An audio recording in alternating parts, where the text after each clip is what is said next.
तो आप बता सकते हैं हमारे व्यूअर्स को किसने उसको लिखा? मोहनजोदाड़ो से चालू होते हैं उस काल से, और नेताजी सुभाष चंद्र बोस और गांधी जी तक लोगों को बताने के लिए क्या-क्या एक्टिविटीज़ करते हैं? भारत को बाहर से आज़ाद कराते हैं। कागज़ का बंडल मान लें कि ये बस सरकारी कामों के लिए यूज़ होता है। India is a sovereign country. नमस्कार दोस्तों, ये है डिटॉक्स पावर्ड बाय कुदरत स्टूडियो। दोस्तों, आप ये एक बुक मेरे हाथ में देख रहे हैं और देखिए ये है भारत का संविधान, द कॉन्स्टिट्यूशन ऑफ इंडिया। अब आप सोच रहे होंगे कि आज ये संविधान लाने की ज़रूरत मुझे क्यों पड़ी? बात दरअसल ये है कि संविधान में के बारे में आप जितना जानते हैं, इसमें कुछ ऐसे छिपे हुए पन्ने हैं जो भारत के हर नागरिक को जानना ज़रूरी है, हर बच्चे को जानना ज़रूरी है कि वास्तव में संविधान में ये छिपे हुए पन्ने क्या हैं और ये हमारे लिए कितने महत्वपूर्ण हैं, इम्पोर्टेंट हैं। और इन छिपे हुए पन्नों की जानकारी देने के लिए आज इस डिटॉक्स शो में जिस पर्सनैलिटी को मैंने इनवाइट किया है वो आपके सामने हैं, Shri Surya Pratap Rajawat, advocate, Rajasthan High Court, secretary Shri Aurobindo Society Jaipur chapter, विधानसभा की डिजिटल गैलरी के नॉमिनेटेड मेंबर। नमस्ते सूर्य प्रताप जी, आपका स्वागत है डिटॉक्स शो में। पहले तो थैंक यू कि संविधान की एक कॉपी आपने मुझे दी, इसको पास में से देखने का मुझे अवसर मिला और इसके छिपे हुए पन्ने जिनकी बात आज हम करेंगे वो हमें दिखाई दिए। तो भारत के संविधान को मैं आदरपूर्वक यहाँ रखते हुए आपसे बात ये शुरू करना चाह रहा हूँ कि आप पिछले 10 साल से मैं आपको जानता हूँ, आपका जो कार्य क्षेत्र है संविधान एक्सपर्ट का, और मैंने सुना है कि आपने भारत की लोकसभा की सेक्रेटरीट से संविधान की कॉपी, जो हमारा ओरिजिनल संविधान की कॉपी है, वो भी आपने ली। मैंने आपकी ही एक एग्जीबिशन में देखी। तो ये विचार आपके दिमाग में, आपके मन में कब प्रकट हुआ कि हमें संविधान के ऊपर वर्क करना चाहिए? आप सभी को नमस्कार। और आज इस विशेष आ, वार्ता में आपने भारत के संविधान को रखा, इसके लिए मैं आपको धन्यवाद देता थैंक हूँ। यू। और आपने कुछ ऐसा कहा कि कुछ छिपे हुए पन्ने। मैं ILS law college Pune university से मैंने लॉ किया, और एक प्रीमियम इंस्टीट्यूट है लॉ का इंडिया में। तो मुझे लगता था कि लॉ के बारे में, जब कॉन्स्टिट्यूशन के बारे में पढ़ा है तो काफ़ी कुछ पढ़ा हुआ था। लेकिन मुझे जब पार्लियामेंट लाइब्रेरी दिल्ली में जाकर मूल संविधान जो रखा हुआ है वहाँ पे गैस चैम्बर में, हाँ, उसको देखने का सौभाग्य प्राप्त हुआ। अच्छा। और उसके साथ मैंने जब उसी की रेप्लिका है, और उनमें जब मैंने ओरिजिनल जो कॉन्स्टिट्यूशन है वो हस्तलिखित है। अच्छा, हस्तलिखित है, तो आप बता सकते हैं हमारे व्यूअर्स को कि किसने उसको लिखा? प्रेम बिहारी नारायण रायजादा जो थे, उन्होंने तो अंग्रेजी में सुलिखन का काम किया, हैंड रिटन। हैंड रिटन, और कैलीग्राफी जिसको हम कहते हैं। हिंदी में वसंत कृष्ण बैद जी ने उसको लिखा है। अच्छा अच्छा। चौंकाने वाली जो बात मेरे सामने आई वो है, नंदलाल बोस जी ने इस हमारे जो संविधान है उसको बहुत ही सुंदर तरीके से उसमें कलाकृतियां बनाई थी, चित्र बनाए। चित्र बनाए। और वो जो चित्र हैं वो आ, मोहनजोदाड़ो से चालू होते हैं उस काल से, और नेताजी सुभाष चंद्र बोस और गांधी जी तक एक अलग अलग 22 भागों में जो बटा हुआ हमारा संविधान है, उसका जो हर भाग है वो एक विशेष उस कालखंड को प्रदर्शित करता को है, कलाकृतियों के माध्यम से प्रदर्शित करता है। दिखाया गया है। तो ये जो छिपे हुए पन्ने शायद वही हैं जो कलाकृतियां हैं नंदलाल बोस जी द्वारा बनाई हुई, बिल्कुल। जो आप सामान्य लोगों के सामने नहीं आ पाई, क्योंकि हमारा जो परसेप्शन, मेरा भी परसेप्शन या आम लोगों का परसेप्शन है कि संविधान बस नियम और कानून जिनसे देश चलता है, उन वो जो लिखे हुए हैं बस वो ही है संविधान। तो छिपे हुए पन्नों वाली बात जो आपने बताई कि नंदलाल बोस ने कुछ चित्रण उसमें किया है जो उन नियमों, अनुच्छेदों को डिपिक्ट करता है, बताता है। शायद मैं सही हूँ अपनी जगह? आप बिल्कुल सही कह रहे हैं। जो संविधान होता है आज, क्योंकि आधुनिक युग चल रहा है, मॉडर्न एज है, कॉन्स्टिट्यूशनलिज्म का आज हम सब बात करते हैं। ऐसा कोई देश नहीं जो संविधान से नहीं चलता है। रिटन अनरिटन दोनों तरह के कॉन्स्टिट्यूशंस हैं, लॉज हैं। लेकिन हमारा जो अगर हम संविधान की बात करें, जब संविधान सभा में बकायदा मैंने आरटीआई के माध्यम से इसकी प्रोसीडिंग्स मांगी अच्छा। कि मुझे आप वो बताएं कि किस प्रकार से ये जो चित्र जो बनाए हैं ये, और बाकायदा इस पे एक शॉर्ट नोट मुझे मिला। जो वो डिबेट्स मैं, जो वहाँ हुई थी हाँ, उस समय। कॉन्स्टिट्यूंट असेंबली जब मेकिंग ऑफ द कॉन्स्टिट्यूशन है जिसको हम संविधान सभा बोलते हैं, जी, जी, उसकी कुछ प्रोसीडिंग्स हैं, जी, वो आरटीआई के माध्यम से मैंने मांगी। मांगी। और वो मांगने के बाद पता चला कि जो संविधान में नंदलाल बोस जो कि शांति निकेतन से जुड़े हुए थे, अच्छा। उनको आग्रह किया गया और उन्होंने हमारे जो 22 भाग हैं उनको अलग अलग कालखंड और युग धर्म के अनुसार अच्छा। ऐसे चित्र रखे हैं। अगर मैं आपको अभी कुछ का नाम लूंगा तो आपको लगेगा कि जैसे मैं भारत का जो इतिहास है वो एक तरह से आपके सामने उसका चित्रण होगा। जैसे मोहनजोदाड़ो सिंधु घाटी सभ्यता से शुरू हुआ है, था ये। उसके बाद वैदिक काल में गुरुकुल का चित्र, उसके बाद मर्यादा पुरुषोत्तम श्री राम जी, माता सीता जी और लक्ष्मण जी।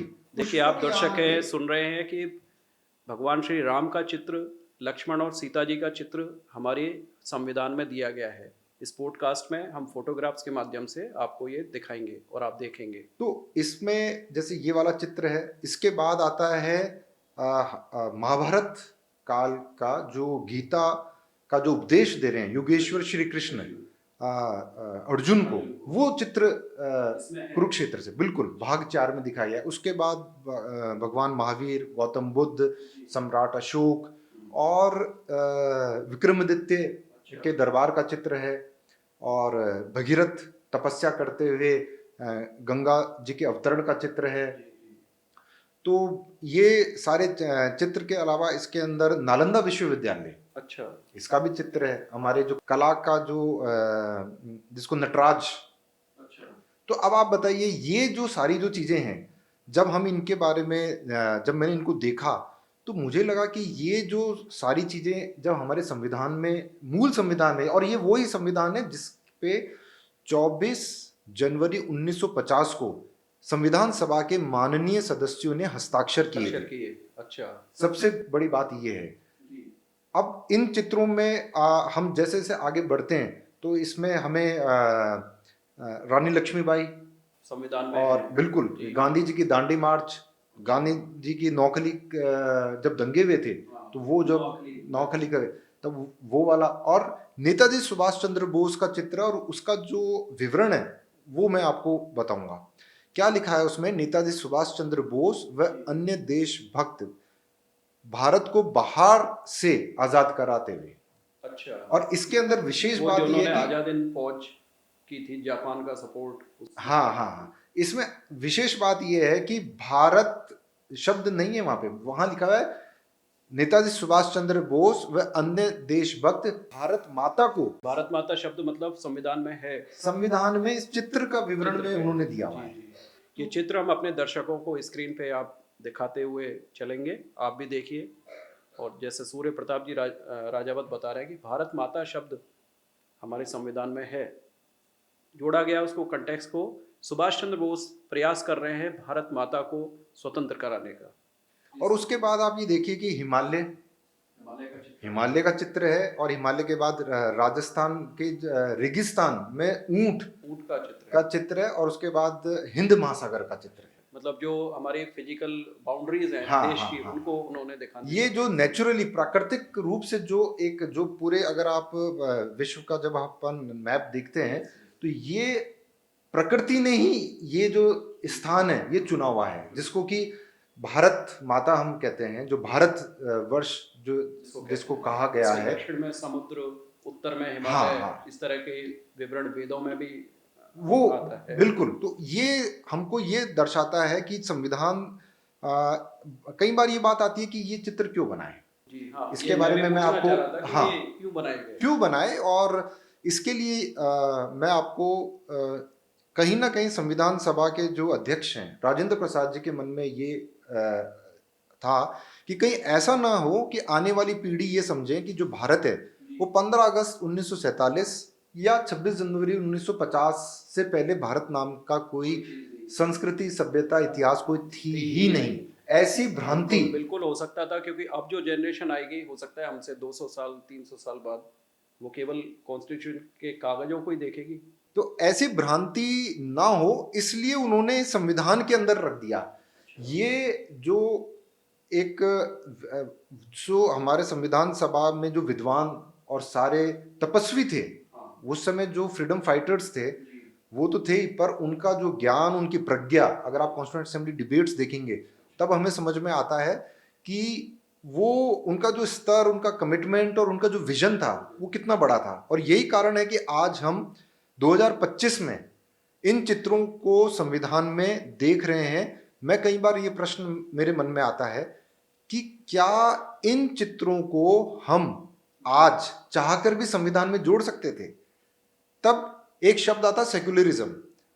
ये जो शब्द है ये इतना बड़ा इसने भारतीय संस्कृति को मतलब नुकसान किया है कि जब हमारी जो संस्कृति है, हमारी जो सभ्यता है, हमारा जो इतिहास है, हमारा जो विरासत है, वो हमसे ये जो सेक्युलर जो शब्द है ये हमको कहीं ना कहीं उससे दूर लेके जा रहा है। लेकिन जब ये जो चित्र जब आप देखते हैं तब आपको समझ में आ जाएगा कि वास्तव में जो सेक्युलरिज्म है वो क्या है।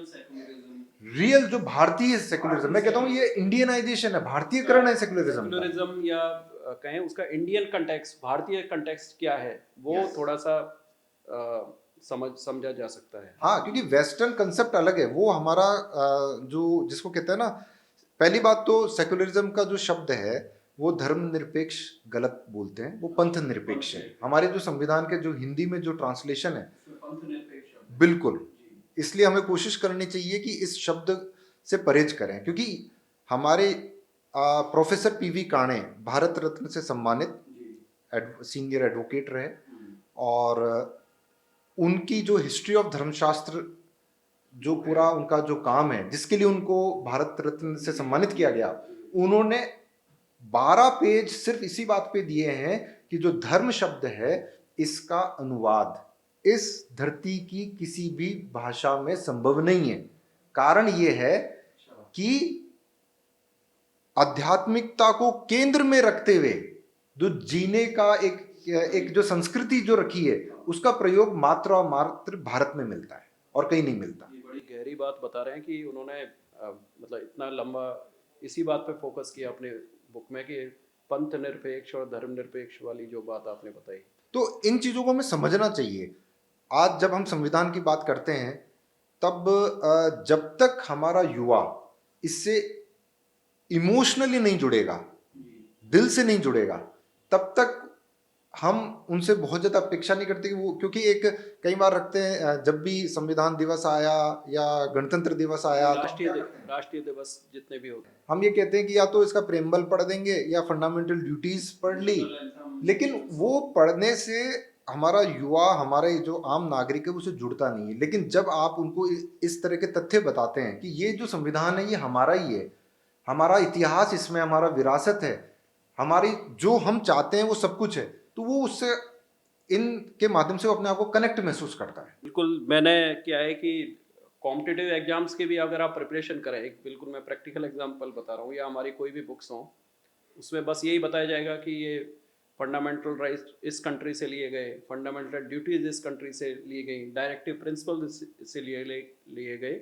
लेकिन आज भी जो सिलेबस की बुक्स हैं उनमें ये बात जिनको हम कह रहे हैं छिपे हुए पन्ने, वो नहीं दिखाए गए, जिनको अभी हम स्क्रीन के माध्यम से हमारे व्यूअर्स को दिखाएंगे। तो युवाओं को जोड़ने वाली बात जो आपने कही है, निश्चित रूप से युवा जुड़ेंगे जब हम उनके सामने उस संविधान को इस रूप में प्रेजेंट करेंगे कि भारत की जो कल्चर सिंधु घाटी सभ्यता से शुरू होकर मॉडर्न युग में सुभाष चंद्र बोस तक पहुंची, भारत माता तक पहुंची। दूसरा प्रश्न जाने अनजाने में आपसे पूछा ही जाएगा, इस आर्ट वर्क को, ग्रेट आर्ट वर्क को अब तक क्यों छुपा के रखा गया? देखिए, अब क्योंकि मुझे भी 2017 में ये देखने का मौका मिला, तो ये प्रश्न जो भी इनको देखता है वो यही बोलता है कि हमने, स्वाभाविक है, मैं आपको बताऊं, इवन रिटायर्ड हाई कोर्ट जजेस, सीनियर आईएएस ऑफिसर्स, जब उनको इस चीज़ के बारे में मेरे एग्जीबिशन में आते हैं और देखते हैं तो वो कहते हैं हमने तो पूरा जीवन निकाल दिया पर हमने नहीं देखा, तो ये तो पॉसिबल ही नहीं है। क्योंकि क्योंकि सारे हमारी जो न्यायिक व्यवस्था है, जुडिशरी है या एडमिनिस्ट्रेटिव सिस्टम है, वो सब संविधान से चल रहा है। वो संविधान से चलता है, पर ये जो संविधान है ये उन्होंने नहीं देखा। और उसका कारण ये कि अगर आप बाजार से जब खरीदते हैं तो आपको एक बेयर एक्ट मिलता है, जिसको हम लीगली कहते हैं। बेयर एक्ट मतलब जिसके अंदर सिर्फ और सिर्फ लीगल कंटेंट रखा होता है। 7-8 साल से केंद्र सरकार से रिक्वेस्ट भी किया है कि आप जो बेयर एक्ट है उसके अंदर भी वो हमारे जो चित्र हैं जिसमें संविधान सभा के माननीय सदस्यों ने हस्ताक्षर किए थे जिस संविधान पे, तो वो उस रूप में आना चाहिए। और अभी मुझे लगता है अभी हमारे वाइस प्रेसिडेंट और चेयरमैन राज्यसभा, उन्होंने भी इस चीज़ को अभी ये जब इशू उठा था, मुद्दा उठा था, तब उन्होंने कहा कि अब जल्दी ही हमको इन चित्रों के साथ ये संविधान मिलेगा। इस संविधान को जिन माननीय सदस्यों ने बनाया, जिस संविधान के ऊपर उनके हस्ताक्षर हैं, उन चित्रों से किसको परहेज होगा और क्यों होना चाहिए, और ऐसा इसमें ऐसा कौन सा चित्र है जिसपे किसी को आपत्ति हो सकती है? किसी को कोई आपत्ति नहीं होनी चाहिए। तो ये अब इसके अंदर कई बार ये एक शोध का विषय है कि ये जो चित्र हैं इसमें यही चित्र क्यों है। जैसे एक छोटा सा उदाहरण मैं देता हूँ आपसे। प्रश्न है कि यही चित्र क्यों रखे गए। जैसे रामायण से माता सीता, श्री राम जी, लक्ष्मण जी रावण वध करके वापस लौटते हुए ही क्यों दिखाया गया? अयोध्या लौट रहे हैं, अयोध्या लौट रहे पुष्पक यान पे आते हुए। ये भी तो हो सकता था कि जब रावण का वध करते हुए का चित्र वो भी आ सकता था। एक और भी कई चित्र हो सकते हैं, लेकिन इन चित्रों के माध्यम से भी एक बहुत बड़ा संदेश देने की कोशिश की है भारत ने। वो ये बताने की कोशिश कर रहे हैं कि अगर राम जी चाहते तो रावण, भाई भरत जी अयोध्या ले लेते, उनको तो था ही उनके पास, राम जी वहां रह सकते थे, वो नहीं रहते तो लक्ष्मण जी को दे देते। लेकिन भारत की संस्कृति ये रही है कि कभी भी हमने किसी भूखंड को के लिए कोई युद्ध नहीं किया।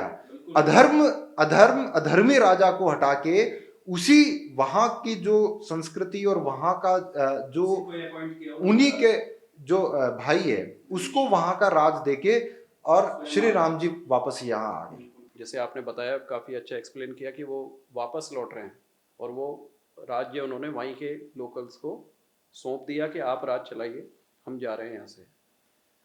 क्या हम इसको आज की परिस्थितियों से जोड़ सकते हैं, इस चित्र को, आज जो अभी कुछ दिनों पहले हमारे देश में हुआ है? आज की जो हमारा जो देश है, व्यवस्था है, उनको कहीं जाने की जरूरत नहीं है। संविधान में जो भाग 4 में गीता का जो उपदेश श्री कृष्ण अर्जुन को दे रहे हैं, वो यही दे रहे हैं कि जो हमारा राजधर्म है वो सर्वोपरि है। राजधर्म सर्वोपरि है। अभी आपको कई बार ये मिल जाएगा कि भाई ये ह्यूमैनिटेरियन ग्राउंड्स। बात यह है कि जब धर्म की बात आती है, धर्म युद्ध जो है वो है लोक कल्याण के लिए होता है। जी। उसके दो बात है। एक तो ये है कि हमारा जो अस्तित्व है, अस्तित्व की जब लड़ाई आ जाती है एक, और अगर मैं मॉडर्निटी की बात करूं तो हमारे आती है sovereignty. India is a sovereign country. अब सॉवरेनिटी को अगर कोई चैलेंज करता है तो उसका जवाब ऐसा दिया जाना चाहिए कि दूसरा वाला सपने में भी कल्पना ना कर सके। और ये बात हमारे कई बार कहते हैं कि जो शास्त्र और शस्त्र एक साथ रहने चाहिए, बिल्कुल एक साथ रहने चाहिए। अगर हम श्री राम जी की बात करें तो लंका में वो सोने की लंका के लिए नहीं गए थे। वहां अधर्मी जो राजा था उसको हटा के और उसका ही जो दूसरा जो भाई था उसको दिया। अगर हम गीता की बात करें तो वहां पर भी यही बात थी।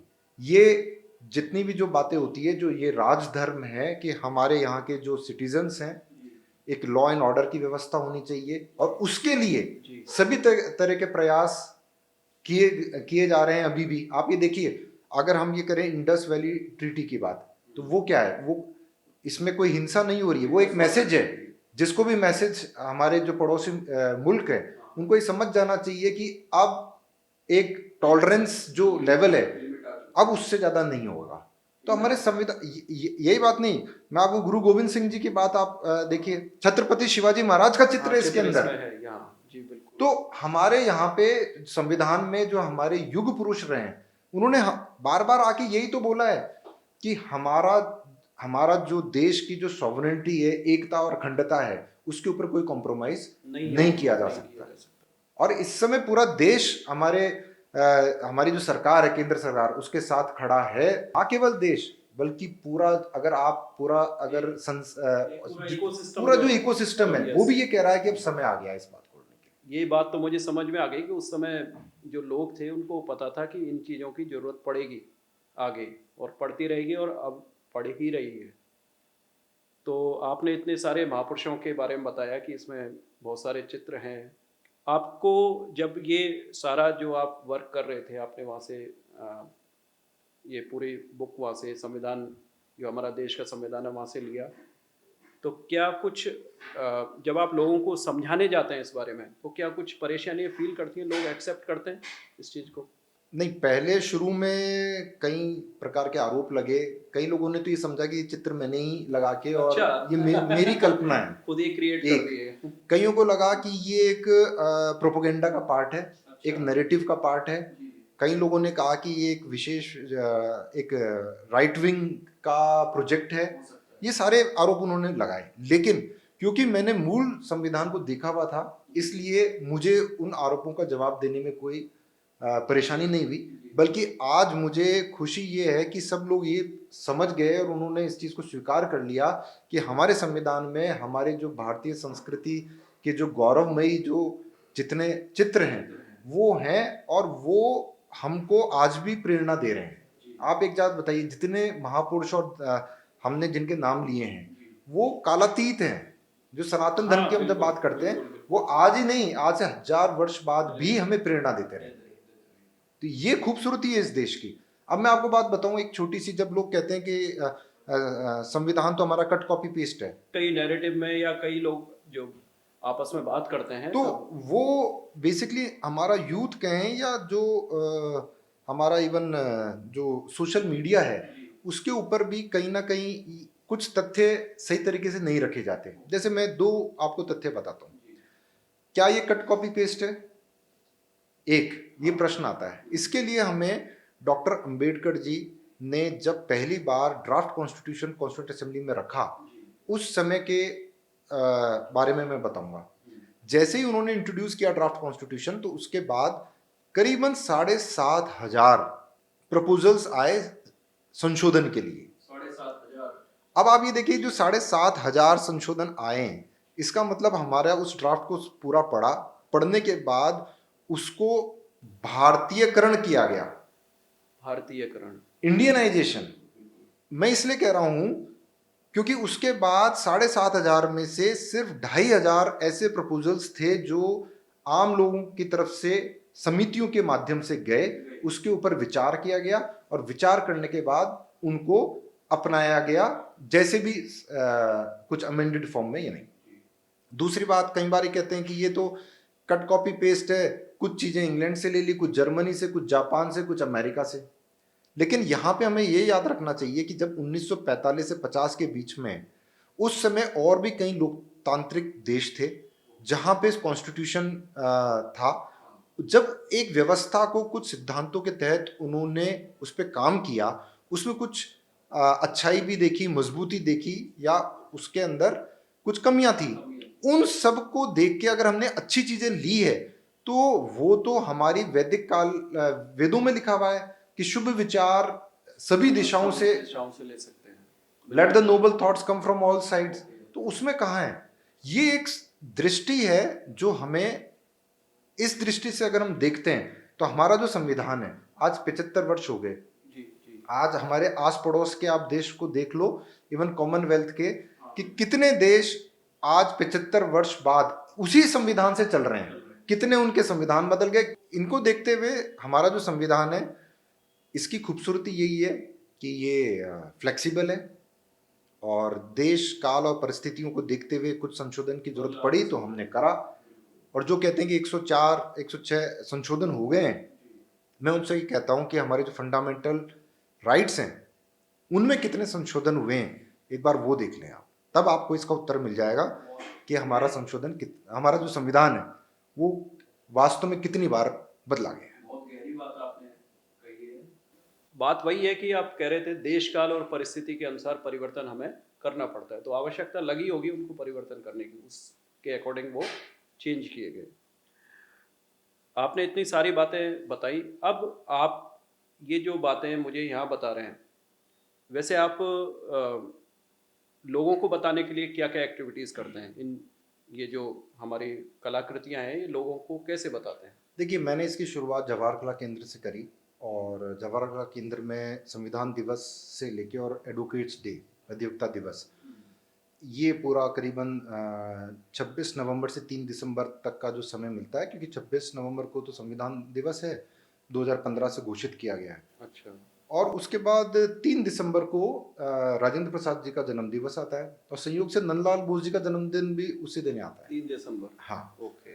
और 30 नवंबर को सर बी एन रॉय, उनकी पुण्यतिथि होती है। बीएन राव। हाँ। तो इन तीनों इस समय में मैं जवाहर कला केंद्र में एग्जीबिशन लगाता हूँ, और उसके बाद हाई कोर्ट के अंदर एग्जीबिशन लगाया है, जी। और उसके बाद लगभग हर महीने 2 महीने में किसी न किसी शिक्षण संस्था में हमारे ये जो संविधान की जो कलाकृतियों वाले जो पेजेस हैं, इनको डिस्प्ले करते हैं। डिस्प्ले करते हैं। हाँ। तो इसके माध्यम से करीबन लगभग 50 शिक्षण संस्थाओं और हाई कोर्ट्स, डिस्ट्रिक्ट कोर्ट्स को मिला के पूरे देश में मैंने अभी तक इतना किया है। और अब हमारे विधानसभा के अंदर एक परमानेंट कॉन्स्टिट्यूशन गैलरी, संविधान दीर्घा का निर्माण किया है, जिसके लिए मैं हमारे जो स्पीकर महोदय हैं देवनानी जी, उनको धन्यवाद देता हूं कि उन्होंने मुझे अपने डिजिटल म्यूजियम में नॉमिनेटेड मेंबर के रूप में बुलाया, और उन्होंने मुझे एकदम फ्री हैंड दिया, जिसकी वजह से हम वो कॉन्स्टिट्यूशन गैलरी बना पाए। और आज डेली का फुटफॉल करीबन 300 से ज़्यादा है। वो कैसे देखी जा सकती है, जैसे स्कूल के बच्चे या सामान्य नागरिक लोग देखना चाहें? ये आपकी बात बहुत ही ज़रूरी है इस विषय पे बात करना, कि विधानसभा में जाने के लिए बड़ी रुकावटें आती रहती हैं। इसीलिए इसमें क्या किया गया है, गेट नंबर 7 से प्रवेश मिलता है। एक अपना वैलिड आईडी दिखाकर आप डिजिटल म्यूजियम में जाएं, वहीं कॉन्स्टिट्यूशन गैलरी आपको देखने को मिलेगी। और अगर आपको ग्रुप एक्टिविटी करनी है, जैसे स्कूल से कई कॉलेजेस के जाते हैं, तो थोड़ा सा प्रायर इंटीमेशन अगर आप वहाँ देंगे, तो आपको थोड़ी सुविधा रहेगी, आपको भी और मैनेजमेंट को। बिल्कुल, जो बच्चे किताबों में पढ़ते हैं जिन चीज़ों को, अगर वो साक्षात सामने जाके देखें, तो एक तरह का, जैसे साइंस में प्रैक्टिकल्स होते हैं, तो ये सोशल स्टडी का या नागरिक शास्त्र का वो जो प्रैक्टिकल है वो किया जा सकता है, और बहुत ज़रूरी है बच्चों को ये बताना। जैसे मैंने खुद संविधान में अभी आपने दिखाया, तो मेरे को भी बड़ा आश्चर्य हुआ कि इस नॉलेज से हम अब तक क्यों वंचित थे, हम डिप्राइव्ड क्यों थे। फ्यूचर में ये जो सोशल मीडिया का युग है, हम कैसे यूज़ कर सकते हैं कि ये जो ज्ञान है, जो छुपे हुए पन्ने लोगों तक पहुँचे? फ्यूचर में क्या, ये बहुत अच्छा आपका ये प्लेटफॉर्म है। और इस पे संविधान दिवस आता है, रिपब्लिक डे आता है, अभी अंबेडकर जी का जन्म दिवस आया, जन्मदिवस है। राजेंद्र प्रसाद जी का जन्म दिवस है, सरदार वल्लभ भाई पटेल कई माननीय सदस्य रहे, तो उनके जन्म दिवस पे इनके योगदान के बारे में हम चर्चा करें, और ऐसे अनछुए पहलू को बारे में हम बताएंगे, तो मुझे लगता है लोगों को जानकारी भी मिलेगी, जागृति भी आएगी, और सबसे बड़ी बात है कि एक इमोशनल जुड़ाव रहेगा। क्योंकि इमोशनल जुड़ाव आम नागरिक का या स्टूडेंट्स का नहीं होगा, तब तक संविधान के बारे में जो गहरी समझ और सोच है वो शायद विकसित नहीं हो पाएगी। हम केवल इसको एक कागज़ का बंडल मान लें कि ये बस सरकारी कामों के लिए यूज़ होता है। हमारे पास हमारा जो इमोशंस है वो संविधान से जुड़ें, तभी आपका ये जो पूरा आप जो एक्टिविटी चला रहे हैं, जो एक, मैं तो कहूँगा एक आंदोलन ही चला रहे हैं आप, लोगों को संवैधानिक रूप से शिक्षित करने का, कि हम सोशल मीडिया के माध्यम से, अखबारों के माध्यम से, या जो लोग पॉलिटिकली एक्टिव होते हैं उनके माध्यम से सुनते हैं। मैं अपनी बात क्लियर करना चाह रहा था, अपनी सोच, कि क्या कोई पॉलिटिकल पार्टी कहते हैं कि संविधान लिखा गया, संशोधन होते हैं, तो ये संविधान बदलने वाला जो मैटर जो हम सुनते हैं, तो क्या कोई पॉलिटिकल पार्टी बदल सकती है संविधान? क्या है ये, आप क्या सोचते हैं? देखिए, दो शब्द हैं, संविधान में बदलाव और एक होता है संशोधन। तो संविधान के अंदर ही प्रोविजन है संशोधन करने के लिए, प्रोसेस है। और उस प्रोसेस के कारण ही मैं आपको बात बताऊं, अगर हम बात करें ओबीसी को रिजर्वेशन मिला, एक, दूसरा अभी महिलाओं को आरक्षण मिला, वो भी संशोधन से मिला। आपको मैं बताऊं, ओबीसी का कमीशन बना, वो भी इसी से बना। और भी ऐसे ही अगर हम मैं पंचायती राज सिस्टम आया, लोकल गवर्नमेंट का जो आया, वो सब भी तो संशोधन ही हुआ संविधान में। तो हमारा जब ये बात कहते हैं कि ये हुए संशोधन जो कि स्वीकार्य है। एक संशोधन इमरजेंसी के टाइम भी हुआ था, जिसको कि मिनी कॉन्स्टिट्यूशन के नाम से भी जाना जाता है। उसको वी द पीपल, हम भारत के लोगों ने स्वीकार नहीं किया। अच्छा, ठीक है। बाद में उस कॉन्स्टिट्यूशन का 80% चीजें जब जनता पार्टी सरकार आई, उन्होंने उसको हटा दिया। लेकिन एक भ्रम कहें या एक जिसको कहते हैं नैरेटिव चलाया जाता है कि संविधान बदला जा रहा है। मैं आपको बताऊं, हमारी जो इसको कहते हैं इनबिल्ट मैकेनिज्म, जिसको कहते हैं सेपरेशन ऑफ पावर्स। अगर किसी मुद्दे पे कानून बनता है तो लेजिस्लेशन विधायिका का काम है, कार्यपालिका उसको लागू करती है। लेकिन हमारे संविधान के प्रावधानों के अनुरूप कोई कानून बन रहा है या नहीं बन रहा, या संविधान में कुछ संशोधन है या नहीं है, इसका फैसला हमारी न्यायपालिका करती है। इसलिए जो भी ये कहता है कि हमारा संविधान बदल रहा है या बदल जाएगा, मुझे लगता है कि ये सिर्फ और सिर्फ एक तरह से भ्रम फैलाने का काम किया जा रहा है। इसलिए मैं ये कहता हूं कि जो ये कहते हैं कि संविधान बदला जा रहा है, पहले उनसे ये प्रश्न पूछना चाहिए कि आपने संविधान कितना पढ़ा है। पॉलिटिक्स कोई बुरी चीज नहीं है, हर देश पॉलिटिक्स या राजनीति से चलता है। हमारा आज हर पॉलिटिकल पार्टी का ये दायित्व बनता है कि वो अगर कुछ काम करना है तो उसको कैंपेन चलाना चाहिए, know constitution, know thy constitution, संविधान जानो, संविधान जानो, ना कि संविधान बचाओ। और मैं आज आपको 75 वर्ष हमारे गणतंत्र भारत के हो गए हैं, मैं इस बात से आश्वस्त हूं कि भारत का जो संविधान है, हमारा जो लोकतंत्र है, एकदम मजबूत है।